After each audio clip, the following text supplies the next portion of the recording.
Hello dear students, आज आपली bridge कोर्सची तिसरी टेस्ट आणि ही जी काही टेस्ट आहे ती तुमची 30 मार्कांची आहे. आणि महत्त्वाची सूचना, ही जी काही टेस्ट आहे तुमच्या सर्व ऍक्टिव्हिटीज वरती डिपेंडेंट आहे.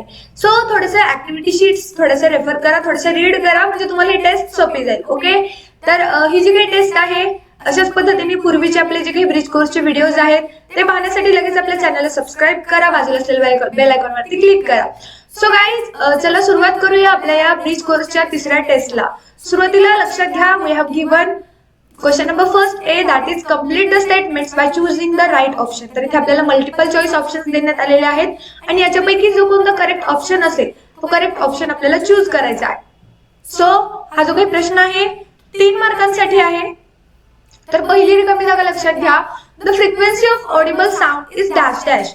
तर ऑडिबल साऊंडची जी काही फ्रिक्वेन्सी आहे ती किती असते, तर that is 20 hertz to 2000 hertz. Audible साऊंडची जी काही फ्रिक्वेन्सी आहे ती किती 20 हर्ट्ज पासून 2000 हर्ट्ज पर्यंत असते.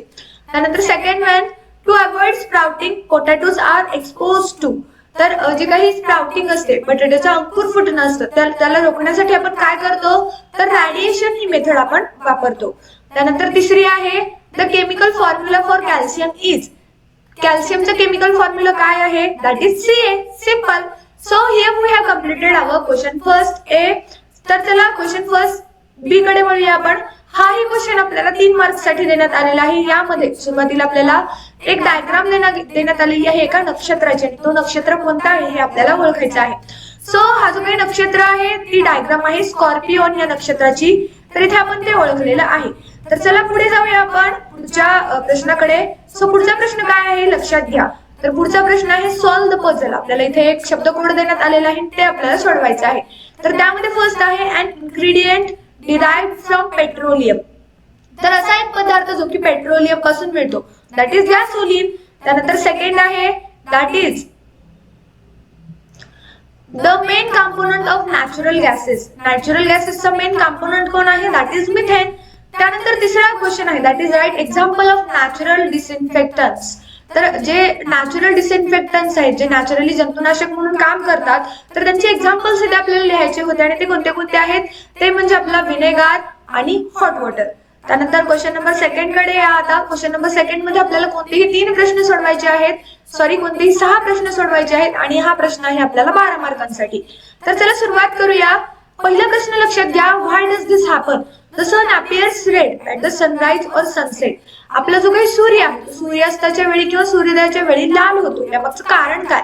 So see here, the light from the sun travels through atmosphere undergoes scattering before it reaches us. तर सूर्यापासून येणारा जो काही सूर्यप्रकाश असतो तर तो विखुरला जातो वातावरणामुळे आपल्यापर्यंत पोहोचण्याच्या अगोदर, बरोबर. मग त्याच्यामुळे काय होतं, तर तिथे जास्त शक्यता असते, जी काही लाईटची शॉर्टर वेवलेंथ आहे तर ती वेवलेंथ जास्त प्रमाणामध्ये काय होते, विखरते. आणि आपल्यामध्ये जो काही आपला कमी वेवलेंथ, याचा अर्थ फ्रिक्वेन्सी जास्त.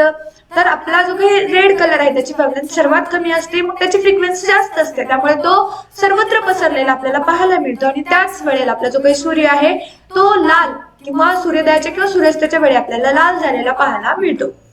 त्यानंतर पुढचा क्वेश्चन लक्षात घ्या, that is we have to draw a diagram of vertical section of hibiscus flower. आणि त्याचे जे काही पार्ट्स आहेत त्याचं लेबलिंग आपल्याला करायचं आहे. सो सी हियर, तुम्हाला स्क्रीन वरती पाहायला मिळेल. 1 minute, I will show you the NEET diagram. Okay, see here. तर ही जी काही डायग्राम आहे तुम्हाला स्क्रीन वरती दिसते, तर यामध्ये आपण त्याची लेबलिंग सुद्धा केलेलं आहे. This is a vertical section of hibiscus plant. So this is a stem, then ovary, या पेटल्स आहेत. हा काय आहे, तर फिलामेंट आहे, अँथर, स्टाईल, स्टिग्मा. तर एखाद्या फ्लावरचे मेन पार्ट्स कोणते कोणते असतात हे त्याच्यामध्ये दाखवण्यात आलेले आहेत. तुम्ही जर व्यवस्थितपणे अशा पद्धतीने डायग्राम काढून जर लेबलिंग केला तर त्या ठिकाणी तुम्हाला 2 मार्क्स मिळतील. Okay, now move towards the next question, that is question number 3. Question number 3 मध्ये आपल्याला एक फिगर देण्यात आलेली आहे, आणि ती फिगर आहे ऑक्सची. सो या ठिकाणी आपल्याला काय करायचं आहे, तर या फिगरचं जे काही बायनॉमियल नॉमेनक्लेचर आहे त्याचं जीनस नेम आणि स्पीसीज नेम आपल्याला शोधून काढायचं आहे. सो या ऑक्सचं जीनस नेम आहे that is Bos, and species name आहे taurus. So what is the binomial name of the ox, that is Bos taurus. तर इथे आपला तिसरा प्रश्न संपतो. आता आपण चौथ्या प्रश्नाकडे बोलूया. तर चौथा प्रश्न काय आहे लक्षात घ्या.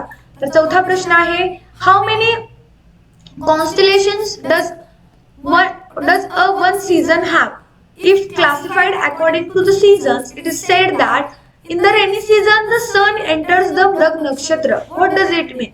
तर आपल्याकडे जवळपास 88 नक्षत्र आहेत आणि त्याच्यापैकी प्रत्येक सीझन मध्ये जवळपास समथिंग नक्षत्र येतात आणि एखादा नक्षत्र आपण म्हणतो की पावसाळ्यामध्ये आपला मृग नक्षत्रामध्ये आपण प्रवेश करतो. याचा अर्थ काय होतो तर हा जो काही नक्षत्र असतो तो सूर्याच्या पाठीमागे प्रेझेंट असतो. याचा अर्थ काय होतो की तो सूर्याच्या पाठीमागे लपतोय, म्हणून त्याला आपण म्हणतो की मृग नक्षत्रामध्ये प्रवेश झाला. त्यानंतर पाचवा प्रश्न लक्षात घ्या. पाचवा प्रश्न आहे what are the important components of toothpaste, what are their functions. तर जे काही टूथपेस्ट आहेत तर त्याचे महत्वाचे इम्पॉर्टंट असे काय तर सबस्टन्सेस कोणते आहेत, कंपोनेंट्स कोणते आहेत आणि त्याचं फंक्शन काय आहे. See here. तर important ingredients of toothpaste are abrasives, water and fluorides. तर जे काही अब्रेसिव्स असतात ते काय करतात, आपल्या टीथवर बसलेली जी काही डर्ट आहे त्याला रिमूव्ह करण्याचं काम करतात. अँड फ्लोराइड्स काय करतात तर आपल्या दातांना डिके होण्यापासून, त्याची झीज होण्यापासून वाचवण्याचं काम करतात. त्यानंतर नेक्स्ट आहे क्वेश्चन नंबर 6. क्वेश्चन नंबर 6 काय म्हणतो लक्षात घ्या. Under which different types of the following changes be classified. तर इथे आपल्याला दोन एक्झाम्पल्स देण्यात आलेले आहेत आणि त्यांचे चेंजेस ऑफ चेंजेसचे जे काही टाइप्स आहेत ते आपल्याला सांगायचे आहेत. सो पहिला आहे dissolving. Dissolving is a reversible physical change and the second one that is a material striking across the sky. Material म्हणजे काय, उल्कापात. So this is a directional change. हा काय आहे, डायरेक्शनल चेंज आहे. नंतर सातवा प्रश्न लक्षात घ्या. सातवा प्रश्न आहे which muscle contract and relax while lifting a heavy object from the ground. तर आपण ग्राउंड वरून काय करतोय, एखादा सबस्टन्स उचलतोय तर त्यावेळेला आपले कोणते मसल कॉन्ट्रॅक्ट किंवा रिलॅक्स होतील. So that is concentric and eccentric muscles will be relax. Okay. त्यानंतर आठवा प्रश्न लक्षात घ्या. आठवा प्रश्न आहे if a person swims 100 meters in the 40 seconds, crosses 80 meters in the next 40 seconds and crosses 45 meters in last 20 seconds, find the average speed. एक माणूस काय करतोय तर सुरुवातीच्या 40 सेकंदामध्ये 100 मीटर स्विम करतोय, त्यानंतर नंतरच्या 40 सेकंदामध्ये तो 80 मीटर क्रॉस करतोय आणि त्यानंतर शेवटच्या 20 सेकंदामध्ये तो 45 मीटर एवढा अंतर क्रॉस करते. सो त्याची जी काही ॲव्हरेज स्पीड असेल ती आपल्याला काढायची आहे. So what is the formula for average speed. Average स्पीडचा फॉर्म्युला आहे total distance upon total time taken. So total distance किती आहे 100 + 80 + 45.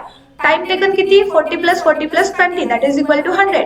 सो टोटल डिस्टन्स असेल 225 अँड टोटल टाइम असेल 100 सेकंड्स.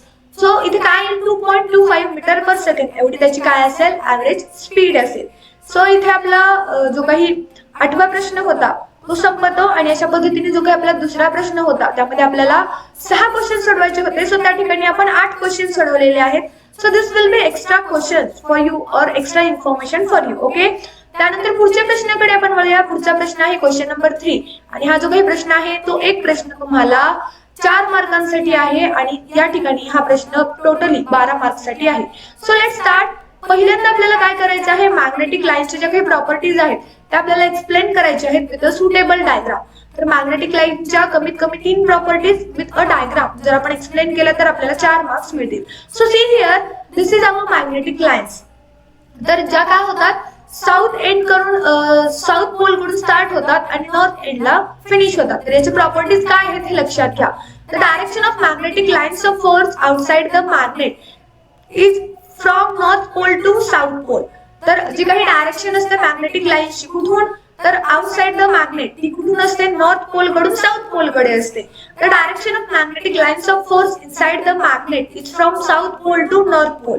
आणि जर आपण इनसाइड मॅग्नेटिक फोर्स और मॅग्नेटिक लाईन्सची डायरेक्शन बघितली तर ती साऊथ कडून नॉर्थ कडे असते. त्यानंतर तिसरी प्रॉपर्टी आहे no two magnetic lines interact with each other. ज्या काही दोन वेगवेगळ्या मॅग्नेटिक लाईन्स असतात त्या एकमेकांसोबत इंटरॅक्ट होत नाही. त्यांचे स्वतःचे ऑर्बिट्स असतात, स्वतःच्या लाईन्स असतात, त्याच ठिकाणी ते फिरतात. त्यानंतर तिसरा प्रश्न असा आहे इथे या ठिकाणी की तुम्हाला आपल्याला काय करायचं आहे तर बेसल, अम्ला आणि नीम याचे मेडिसिनल युजेस आपल्याला लिहायचे आहेत. तर हा जो काही बेसिल असतो तर या बेसिलचा उपयोग काय केला जातो तर इन्सुलिन क्रिएट करण्यासाठी. म्हणजे जे काही शुगरचे पेशंट्स असतात it is used as medicine for diabetes patient. Okay, तर जे काही डायबिटीजचे पेशंट असतात तर त्यांच्यासाठी बेसिल हा काय केला जातो, यूज केला जातो. सो त्यानंतर आहे आमला. आमला काय करतो, तर तो इम्युनिटी सिस्टम आपली इम्प्रूव्ह करण्यासाठी मदत करतो, ज्याला आपण आमला म्हणतो. And the last one that is neem. नीम कशासाठी यूज केला जातो, सो नीम हा डिसइन्फेक्टंट म्हणून वापरला जातो. मेडिसिन यूज आहेत त्याचे, कॉस्मेटिक साठी यूज केला जातो. असे बरेचसे यूज आपल्याला पाहायला मिळतात. त्यानंतर चौथा क्वेश्चन लक्षात घ्या, कम्प्लीट द फॉलोइंग टेबल. तर इथे जो काही टेबल आपल्याला देण्यात आलेला आहे तो पूर्ण करायचा आहे. सो इथे काय येईल, तर जे काही प्लांट असतात ते मोस्टली काय असतात, तर मोस्टली ते ऑटोट्रॉपिक असतात. ओके, तर जिथे बॉक्स छोटा होता तुम्हाला व्यवस्थितपणे समजणार नाही. सो आय विल रिपीट, मी तुम्हाला परत लिहून दाखवेन. ओके, तर या ठिकाणी लक्षात घ्या, जे काही प्लांट्स असतात त्यांचं मेनली 3 टाइप्स मध्ये क्लासिफिकेशन होतं, that is autotrophic, heterotrophic and insectivorous. तर हेटेरोट्रॉपिक मध्ये पॅरासिटिक अँड सॅप्रोफायटिक. त्यानंतर जे काही अॅनिमल्स असतात त्यांचं सुद्धा 3 मोड ऑफ न्यूट्रिशन असतं, that is holozoic, heterotrophic and parasitic. तर जो काही पॅरासिटिक असतो तो एक्झोपॅरासिटिक अँड एंडोपॅरासिटिक असतो. त्यानंतर last question from this test, that is question number 5. What is fermentation? What changes occur in the substance during this action? Name the substances produced by fermentation in our day-to-day life. तर fermentation ही chemical process आहे ज्यामध्ये काय होतं, जे काही ग्लुकोजचे molecules होतात ते anaerobically म्हणजे काय, without presence or with the presence of carbon किंवा without presence or in the absence of oxygen breakdown होतात. या प्रोसेस मध्ये काय होतं, जे काही मॉलिक्युल्स असतात त्यांचं ब्रेकडाऊन होतं आणि त्यांचं breakdown in absence of oxygen होतो, म्हणून त्याला आपण एरोबिकली म्हणतो आणि त्या ठिकाणी फोम फॉर्मेशन होतं. सो याचे एक्झाम्पल काय आहेत आपल्या डे टू डे लाईफ मध्ये, दॅट इज ब्रेड, ढोकळा. तर असे बरेचसे एक्झाम्पल्स आपल्याला या ठिकाणी पाहायला मिळतील. So guys, here we have completed our third test of our bridge course. तर गाइज, तुम्हाला यामध्ये काही अडचण असेल तर लगेच कमेंट करा किंवा तुम्हाला स्क्रीनवरती एक नंबर दिसतोय तर त्या नंबरवरती तुमचे जे काही डाऊट्स असतील ते तुम्ही शेअर करू शकता. फ्रेंड्स, लक्ष द्या इकडे, आपण फक्त ब्रिज कोर्स घेत नाही तर त्याबरोबर आपण लाईव्ह सेशन सुद्धा घेतो.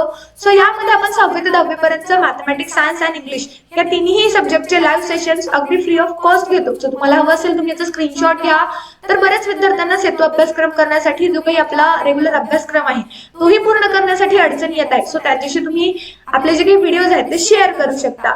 आणखी गाइस, आणखी एक सूचना, आपले बरेचसे सोशल मीडिया अकाउंट आहेत त्याच्या लिंक्स तुम्हाला या व्हिडिओच्या डिस्क्रिप्शन बॉक्स मध्ये मिळतील, तेथून तुम्ही आम्हाला जॉईन होऊ शकता. तशाच पद्धतीने आपल्याकडे वेगवेगळ्या सब्जेक्टचे रेकॉर्डेड व्हिडिओ सुद्धा अवेलेबल आहेत, ते सुद्धा तुम्ही पाहू शकता. So guys, we will stop here, we will meet again in next session. लवकर भेटू आपण, तोपर्यंत व्यवस्थितपणे अभ्यास करा, काळजी घ्या, बाय.